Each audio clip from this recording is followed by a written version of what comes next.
Hello guys, Kima's Review here, and it's really been a long time since I ever reviewed a Dragonballz game. My last one was Tenkaichi 3. Most of my friends have been requesting me to review Tenkaichi 2, which I will be reviewing really soon. But first, I wanted to review Dragonballz, The Legacy of Goku, which was released on the Game Boy Advance. Well, this is indeed one of my favorite Dragonballz games, but is it the best? Well, not really, but it's a good game. Well, first of all, the first question you may be asking me, what is the Legacy of Goku? When you first hear that title, you might be thinking, oh, they must be talking about Goku's history and his story. They're actually not. Actually, the Legacy of Goku is all about the Frieza Saga. And you guys already know about the story. Should I even explain what the Frieza Saga is all about? I'm pretty sure I don't have to. Even if you're not a DBZ fan, you pretty much might know what the story's about. But of course, when you first begin the game, it talks about, of course, when Goku first meets his brother Raditz, and it goes all the way to the Frieza Saga. So, you guys already know about the Frieza Saga, and you guys already know what the plot's about.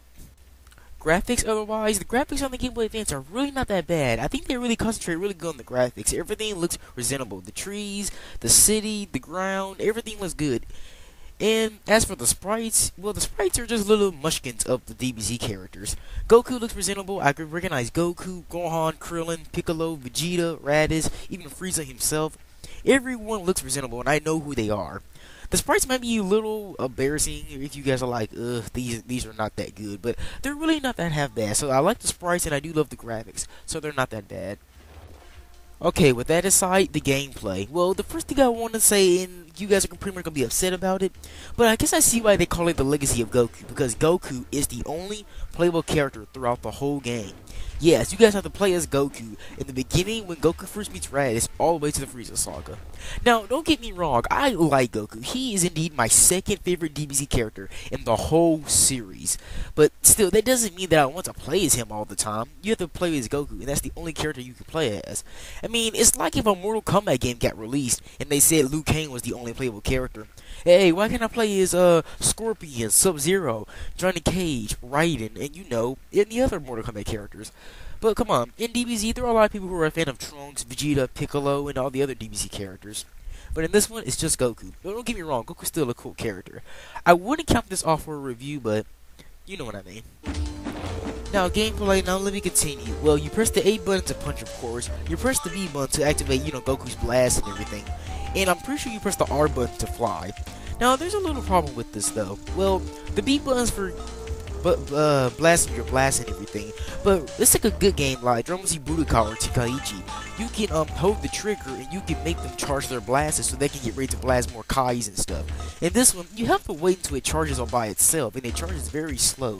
The green thing on the top level of the screen is your blast, while the red one is your power, which is your health. But still, I wish you could just charge up your Kais all by yourself instead of it loading all by itself. Now, as for the flight, the flight kind of sucks a little bit in this game. You can't fly long. You have a flight meter that can represent your flight time, and which is kind of stupid. I mean, these are DBZ characters. They can fly in the sky as long as they want. I mean, it's like if they release a Budokai game and they say you couldn't fly that long. You can only fly for like 5 seconds, then that's it. And you have to charge your fly again. But you can raise your flight. Your flight gets really long and longer when you proceed to the game. Of course, if you can collect these little square things that have these wing icons on it, then you can charge your fly and you can fly a little bit longer. Still not too bad.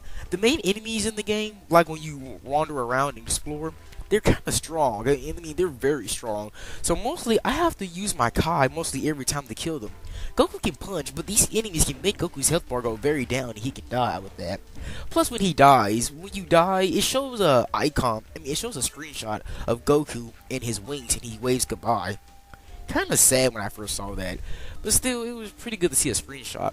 Speaking of screenshots, while you're in the story mode, they will also show screenshots of each episode that you're representing. Like, they'll show a screenshot of Goku and Nimbus when he goes to save Gohan, and it's probably like 5 or 6 of them in the game, and I find it really cool.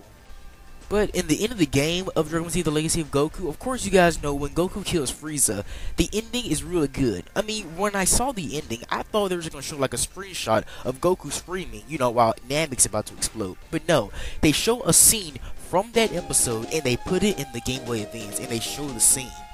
That was pretty damn awesome when I saw that, because I thought they were going to show like another screenshot. I'm like, oh no, they showed a cutscene from that episode. That was cool. And I forgot to mention, when you first begin the game, they show the intro of DBZ when you first begin with the cutscenes. If you guys are wondering if they play our theme song like Rock the Dragon, unfortunately they don't play that song. They play another DBZ song. And honestly, my opinion on that song, it's not too bad. I mean, if they had enough time, I really wouldn't mind to listen to Rock the Dragon instead. Rock the Dragon, Dragonballz, Rock the Dragon, come get. So overall, DBZ, The Legacy of Goku, it's really not that bad of a game. If you're a DBZ fan, if you're looking for a good Dragon Ball Z game on your to-go game, you know, like the Game Boy Advance, then I say recommend this one, because this one's a pretty good game. So if you still have your Game Boy Advance SP, DS, or DSi, I really recommend this to every DBZ fan, because The Legacy of Goku is a good game. I'll admit, it's not the best, but it is playable to play at points. Also, this game was so good, it was also considered a sequel, The Legacy of Goku 2, which explains the Cell Saga, of course. How was that one? Was it better than the first one? Well, if you want to know my opinion on it, I hope you guys stay tuned for my review for that one as well. But overall, I give The Legacy of Goku 1 an 8.5 out of 10. A pretty good DBZ game. So guys, I'm Key Metro Review. You guys have a nice day, and long live Dragonballz.